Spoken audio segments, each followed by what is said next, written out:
Season 13, episode 1. So, April, I have an admission to my fellow sister here. And really, this is no news to you. This is no news to my family, my wife, friends of ours. It's no new news, but I just feel like I have to admit to this to our audience. I'm kind of bougie.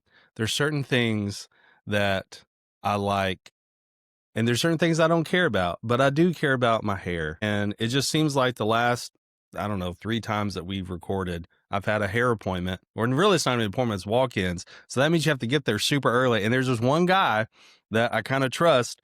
And so I have to wait in line for this guy. And sometimes I'll wait like 45 minutes to an hour, actually. So it's kind of embarrassing. But I don't know. Are you like this? Are you with this way with your hair? Like, I don't know.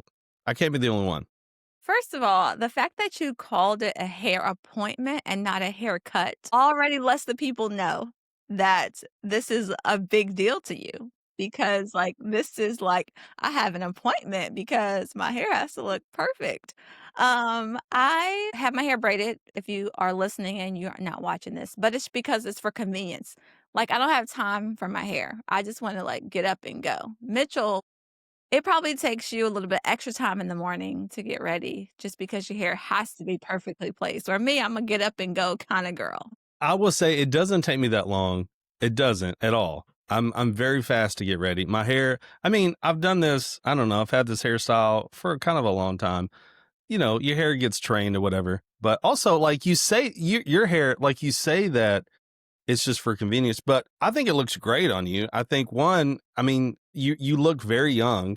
Your hair makes you look a lot younger. I've been in Right. places where, yeah, I think it's happened one time where they confused one of your daughters to be your sister or something. I'm pretty sure I saw that one time. So anyways, yeah, so Not I think it, complaining. Not complaining. Speaking of time and the fact that time is very important and the time that you take versus what I take to get ready, I'm excited about starting this whole series because we're going to talk about just protecting margin as a business owner because the holidays are coming up.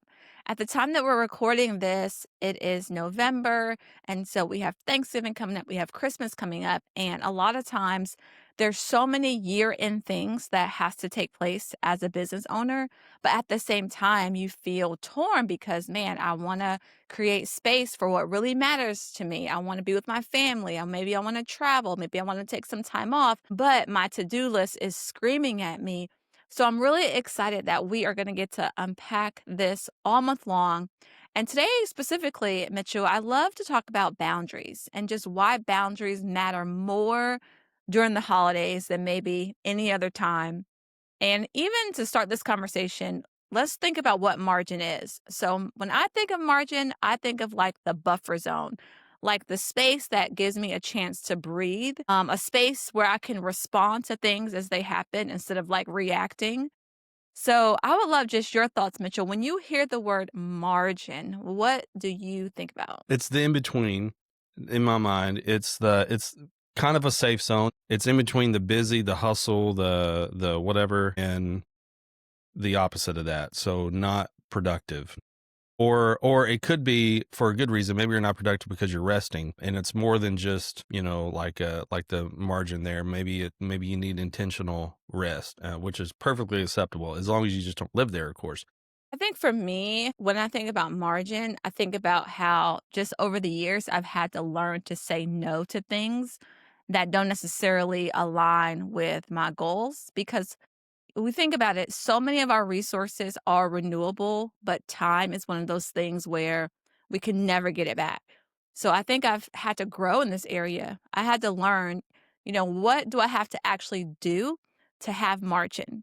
Like margin sounds great. And everyone knows we need margin. And that would be, if I could just live my life where I'm not crazy and I don't have this figured out because there are still seasons and moments of my life where it's crazy, but it's crazy a lot of the times because I didn't say no to something or I didn't make that time to really evaluate, okay, can I say yes to all of this now, parts of this now? Maybe it's not a yes, not a no, but maybe a not yet. And really trying to put things in the buckets that make sense for me to truly protect my time. Another thing, Mitchell, I love your thoughts on this. I feel like when you create margin, you have time to think creatively. I mean, you're a storyteller, you're a filmmaker. When you have margin in your life versus when things are crazy, how does that affect your ability to come up with ideas and concepts and all the creative things that you do with video? The first thing that comes to mind is I'm able to relax. I'm not stressed. I'm not stretched too thin. And I'm able to, it sets the environment. Now, sometimes creatively things aren't popping, but at least by setting the environment, it only helps that though, where you're not being stretched and thinking about the next thing or the thing that has to be done or the thing you're late on. The other thing that you're talking about, and I don't know, maybe I might be selling thunder. I don't know, but we'll see. But the other thing I was saying about as you were talking is sometimes it's best to say yes to the better thing and no to a good thing, but it's not the thing that needs to be done right now. And I think that's in a book somewhere, and I've heard someone kind of narrate it, and I thought it was an excellent point. Just saying no to the better thing. I'm sorry, saying yes to the better thing, and saying no to still a great thing, but maybe it's not the timing is wrong. Maybe your insight, maybe your experience understands that that's a good thing, but I don't have time for it yet. But it needs I need to invest time into it, and I need to set that on the back burner. But saying yes to the better thing and no to a good thing, but maybe not right now, or maybe it's an X altogether, you know. But I know for me, I like to get to a point where I can do that in real time, but I'm pretty decent at it in retrospective after the wheels fell off, or definitely in those times. But I would like to get to a point where I can do it in real time, maybe one day. I know it's really tricky to navigate. And I've found that even though I'm saying yes to something, I'm ultimately saying no to something else, right? So you are saying no. It's just like, what are you going to say no to by the yeses that you really commit to? And I think thinking about the holidays when a lot of times things are added to our schedules that may not normally be there, we really have to pay attention to this. My holidays, for the most part, are not too crazy, but I have met people who have like 15 Thanksgivings and 4 Christmases just because their family is so large.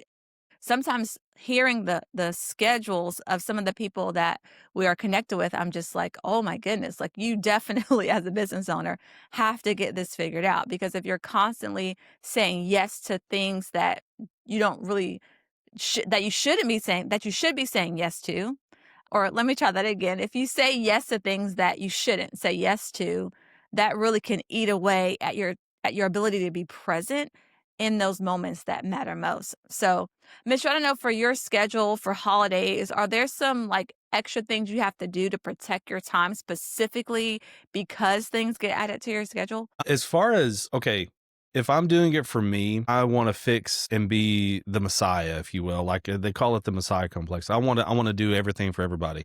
If it's for my family, I'll be quicker to protect it. And usually, for the most part, it's pretty smooth, especially since we moved back from Oklahoma and we live in Kentucky now. So it's a lot easier. But as far as like a giant family, I mean, basically we had kind of have two, so it's not a big deal. One thing I'll say, and I'll just pay respects to all the entrepreneurs out there. I've worked in the corporate world where there's a lot of structure and you just kind of follow suit. That versus an entrepreneurial world, it is daylight and dark. Maybe you're in a situation where there's no one else there to do the thing that has to get done. And so that has to, maybe those type of things are added to your plate. And I'm not saying that doesn't happen in corporate world. You know, it does, but there's still more structure versus having an entrepreneurial situation. So great job, entrepreneurial. It's a way different world, and keep doing it. You know, keep working at it. But a way you can work at it is try to plan for that as much as possible. I don't know what that looks like for you, but at least take time to address that and maybe try to head some of that off before you know it. You're in the holiday world or holiday season, and on top of all of that stress and that can bring, then you got your business to take care of too. So try to your best to head that off. Yeah, I think that's great advice. And how do you like head that off? I think a lot of it has to be decided beforehand. I think it's hard to make decisions when you're in the thick of it and when you feel that pressure and everybody's pulling for your time. But I know for me, I need to pre decide, okay, what really matters to me? put those things on the calendar because let's just be honest, the calendar, it fills up by itself. There's nothing you have to do to fill up your calendar. Your calendar just automatically fills up. So before it fills up, put those things on the calendar that really mean something to you. Go ahead and contact Aunt. I don't want to say a name because I don't want to offend anyone if your aunt's really named that. But um, put it on the calendar ahead of time. And then also time block the things that are non negotiable, like things you're going to have to do between now and the end of the year. Even if it's not due till later in the year, get ahead on those things. Block out some time. Okay, I'm gonna work on these 3 things for these 2 hours, and that way, when it becomes due, you're not overwhelmed, really fighting against that deadline. And then I would say one of the things I also like to do is build in some buffer time. Maybe during the holidays, expected things may come up. So, even if you usually schedule 15 minutes before meetings, maybe during the holiday season, you wanna schedule 20 or 30 minutes between meetings just to give yourself that space to breathe, to reset, to take care of any curveballs that are thrown at you. This is great at life too. If you can pre-plan, if you can predetermine and make sure that these are my safe zones, but you make those decisions before that stressful thing comes up, because if you're able to do that, the decision's made for you. It's not even, do I have to do this? Do I have to do that? No, it's I've committed to this. People are now relying on me to do this, and I have to do this. This is already predetermined for me. I think that's a great pro tip. Great pro tip. Yeah. I'll say some final words before we wrap up today, Mitchell. And I love your final thoughts too. But here's something that's so important. Just because you're busy doesn't mean you're actually building your business. This time of year especially, it is so easy to confuse movement with, like, actually building that momentum to grow your business. So, I just wanna encourage you, like, really be intentional about the steps that you take, right? You don't have to do every single thing on your list to end the year strong, but you have to do those right things. What are those big items, big ticket things that are gonna, cause you the most growth, the things that are gonna bring you the most return on your investment, right? Think about that. We're getting to the end of the year. There's only a few weeks left.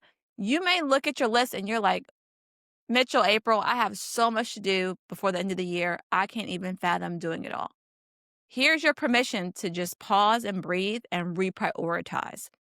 So, we're going to challenge you. Maybe you want to do a little bit of audit in the next week or two.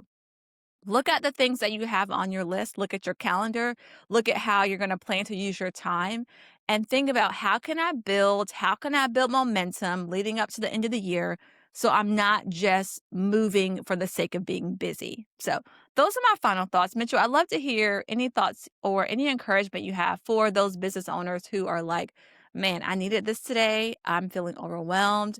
How do I create this margin in my life and in my business? Well, I think that's a perfect point, that I think sometimes the stress and the weight of doing things perfectly or doing things what's expected of you maybe or something, sometimes that brings on extra stress. And I think, can people lean on that too much? Sure. But can people be weighted down and thrown off track because of this expectation, this false expectation? Maybe it's a self, uh, something you did yourself, or maybe other people or whatever. But I think it's also a great thing to just stop, like what you suggested, stop and just analyze, okay, what's the time do I have? What are the things that absolutely have to get done? Have to, and reprioritize. I think maybe it's, I don't know, if a sports reference, you're taking the punt. You know what? It's better if I get these things done. It's better to, and maybe these things will eventually get done, but hey, it is what it is, because of all the things you have to do normally, plus the holiday season. So yeah, I think that was a great suggestion. Awesome. Well, we are excited about this series. If you haven't already subscribed to this podcast, make sure to subscribe. You don't want to miss it. We're going to help you all month long actually build margin. Our goal this month is to help you find some clarity in all the chaos that can come with the holiday season. So, listen, share this episode out on your socials and tag us at WeDream.media. Send us a DM on Instagram if you're like, hey, I want to step into 26, elevating my brand. I want some systems in place around my business, content creation, social media, all the things. We would love to connect with you. And listen, invite a friend to listen with you next week because together we We dream dream media. media.